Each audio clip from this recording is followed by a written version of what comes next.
Welcome to Urban Transport Planning classes. Today we will discuss about solving the trip distribution using Furness method of distribution. So here you can see the problem. For a given 4-zone system, determine new destination growth factor, use Furness method of distribution. So this is the matrix which will be given. So here you can see this matrix. It is called as OD matrix, origin and destination matrix. So these are the origin points and these are the destination points. Okay, so sometimes in the problem, so here you could see from zone to zone the number of trips are given. Okay, so sometimes in the problem here you can see the total number of trips which may not be given. Okay, but the total future number of trips will be mandatorily given. If the present number of trips is not given in the question, so then it is too easy to calculate the present number of trips. As you can see here, see this is the OD matrix that I was talking about. If the total number of present trips is not given, then add the total number of trips from each zone. For example, in both row wise and horizontal wise, here you can see. So in the row wise, I am just calculating the total number of trips. 8 plus 3 plus 16 plus 15. So you will get the total number of present trips. Similarly, 8 plus 6 plus 10 plus 2, it is 26. Like that you can calculate the total number of present trips. So once you rewrite the matrix, and if the present number of total number of present trips is not given, then you can calculate.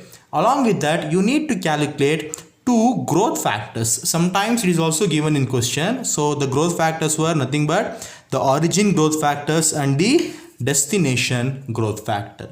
So how to calculate this origin growth factor and destination growth factor? It is too easy. The growth factor is nothing but the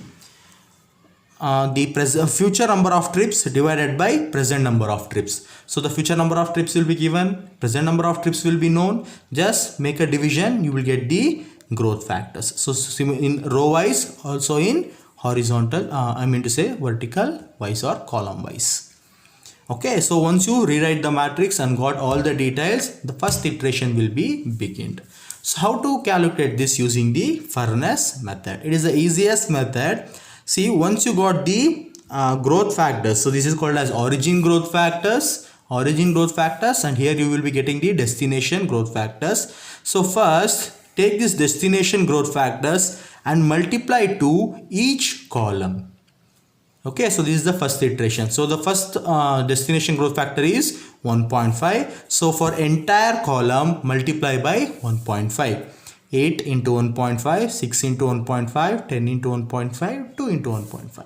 Similarly, so for the second column, multiply by 1. For third column, multiply by 2. For the fourth column, multiply by 3. So this is the first iteration. After doing so, the matrix will be somewhat like this. So here you can see, as we have multiplied the first one, 8 into 1.5, you will get the value of 12.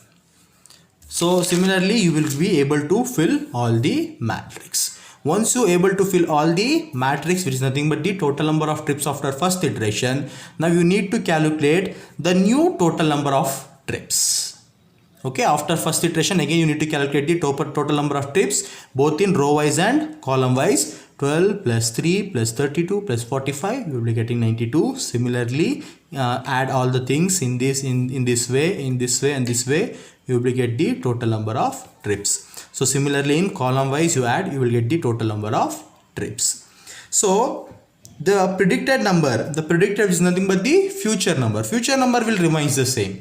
Okay, so for the future number you are distributing the total number of trips. That is why the future number will remains same, there is no change. So this is the future number of trips. So once you got the future number of trips, so again calculate the new growth factor. So how to calculate new growth factor? It is future divided by total or present. So once you make a division, you will get the growth factor.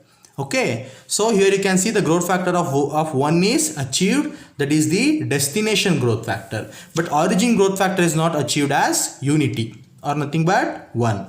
So the problem is continue till you achieve the new growth factors as 1. okay, or unity. That means if you achieve unity or 1, so the total number of trips from the future are distributed to the present. That is what it signifies. So now carry the second iteration with same procedure. So now you got the destination number of trips as unity. Therefore now select origin growth factor. So 1.6, 0.86, 0.6, 0.52. In the first iteration we have considered destination. We have multiplied destination growth factors to the matrix.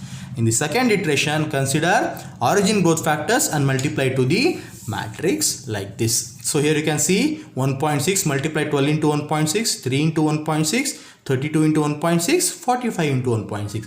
So the most common mistake you will be doing is you will be getting confused. So whether you are supposed to multiply it with in a row way or in a column way.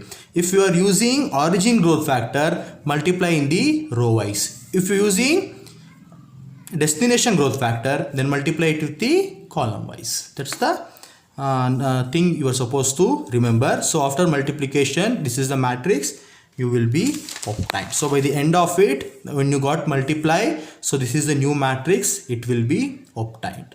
Okay, so once again, after getting the new matrix, calculate the total and then you will be getting the predicted. Just make a or determine the new growth factors. So once you find the new growth factors, here you can see all the origin growth factors are almost turned to unity. Also all destination growth factors are nearer to unity. See, it passed unity already. In the first iteration itself you got it unity. So after multiplying with the origin growth factors, it has been changed, but it is almost unity. So till you got unity in both origin and destination growth factors, you are supposed to carry the problem. If you have not get here also, then you should go for the next iteration. Okay, so the simplest way and the easiest way of solving the tip distribution matrix using Furness method. Thank you.